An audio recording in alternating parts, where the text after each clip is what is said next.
പാലിയേക്കര ടോളിലേക്ക് അവിടെ എന്താ നടക്കുന്നത്? ആക്ച്വലി നമ്മളിങ്ങനെ ആമ്പല്ലൂർ കടന്ന് പാലിയേക്കരയിലേക്ക് അടുക്കുമ്പോൾ ശക്തമായ ബ്ലോക്കാണ്. ബ്ലോക്ക് കാരണം നമുക്ക് നടക്കാൻ പറ്റുന്നില്ല. റോഡ് മുഴുവൻ കുണ്ടും കുഴിയുമാണ്. മഴ വരുമ്പോൾ എല്ലാ വർഷവും ഉണ്ടാകുന്ന പോലെ ഇത്തവണയും അങ്ങനെയാണ്. ഇത്രയും കൃത്യമായി പ്രൊഫഷണലായി പാലിയേക്കര ടോൾ ഈ നാടിന്റെ നെഞ്ചത്തു നിന്ന് പിഴിഞ്ഞെടുക്കാൻ തുടങ്ങിയിട്ട് കാലം എത്രയായി? എത്ര സാധാരണക്കാർ ആ ഫ്ലാഗ് പോസ്റ്റ് ഇടിച്ചു തകർത്ത് പോകേണ്ടി വന്നു?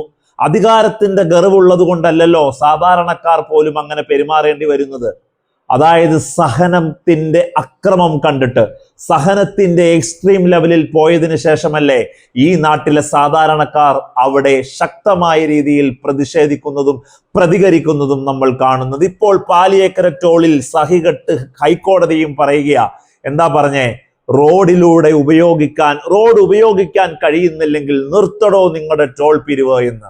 ഇങ്ങനെ പിരിച്ചു കൂട്ടുന്നത് വെറും അക്രമം, അഴിമതി, ഒരു കാരണവശാലും അനുവദനീയമല്ലാത്ത സംഭവം എന്ന് പറഞ്ഞ് ഹൈക്കോടതി തന്നെ അതിന് കടിഞ്ഞാണിടുമ്പോ ഈ നാട്ടിലെ ജനങ്ങൾ പാലിയേക്കരയിൽ ശക്തമായ പ്രതിഷേധം ഇനിയും ചെയ്യും. ഞങ്ങളുടെ ഫാസ്ടാഗിൽ പേപ്പർ വെച്ചൊട്ടിച്ച് കൈകൊണ്ട് ഫ്ലാഗ് പോസ്റ്റ് അടിച്ച് തകർത്ത് കടന്നു പോകും. ഇത് വിപ്ലവാഹ്വാനമല്ല, ഒരു സാധാരണക്കാരന്റെ സഹനത്തിന്റെ അക്രമം കടന്നു പോവുകയാണ് ഇപ്പോൾ പാലിയേക്കര ടോൾ എന്ന് പറയാതെ വയ്യ. ഈ നാട്ടിൽ കാലടിയിൽ നിങ്ങൾ നോക്കൂ, കോട്ടയത്ത് നിന്ന് ട്രാവൽ ചെയ്ത് വരുന്ന ഒരാളാണെന്ന് നിങ്ങൾ കരുതുക തൃശ്ശൂരിലേക്ക്, വടക്കൻ കേരളത്തിലേക്ക്.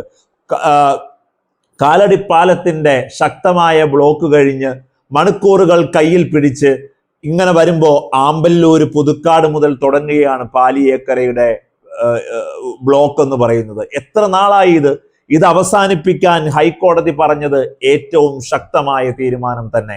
കാരണം കാണിക്കാൻ ഹൈക്കോടതി പറഞ്ഞത് ഈ നാടിന്റെ ജനശബ്ദം തന്നെ.